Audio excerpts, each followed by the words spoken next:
म्हापसा मतदारसंघाचो उमेदवार जो आसा पोटनिवडणुकीतलो तो डिक्लेअर करपाक विशेषता ही पत्रकार परिशद आसा।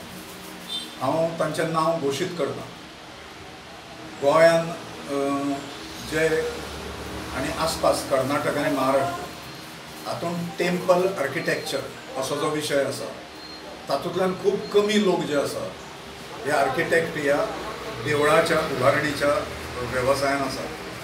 तर तातूंतलो एक कर्नाटक महाराष्ट्र गोवा ह्या तिनूय राज्यांनी ज्याची कॉन्ट्रॅक्ट्स आसात अशा प्रकारचे आर्किटेक्ट सामाजीक कार्य हातूंत संस्थांनी ज्यांचो सहभाग आसा अनेक आणि तांकां सामाजीक कार्यांत रुची आसा त्यामुळे विद्यार्थी दशे पासून ते ह्या सामाजीक कार्यांत गुंतिल्ले आसात अशें श्री नंदनजी म्हणजे नरसिंह हें तांचें नांव पण नंदन सावंत म्हणून ते परिचित आसा।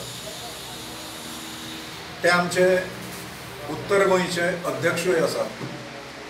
भारतीय भाषा सुरक्षा मंचाचें आंदोलन जे 2011 सालान काँग्रेसीच्या विरुद्ध सुरू जाल्लें आनी मागीर ते BJPच्या विरुद्ध परतुचें पडलें।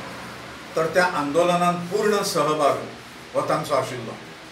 एक आमच्या सगळ्यांच्या लक्षांत येवनी की जे कॅन्डिडेट्स सिलेक्ट केले वता आनी फुडें विधानसभा जर बरखास्त जाली आनी ती जावपाची आमकां शक्यता दिसता लोकसभा इलेक्शन पर्यंत ती जाली जाल्यार विधानसभा इलेक्शन्स डिक्लेअर करतले। एनी वे 3 वर्सां जी उरल्या ह्या गव्हर्मेंटाची ती 3 वर्सां चुकून सुद्दां पूर्ण जावची ना हाजी आमकां 1000% 1000% खात्री आसा। त्यामुळे मदींच विधानसभेची इलेक्शन्स येतली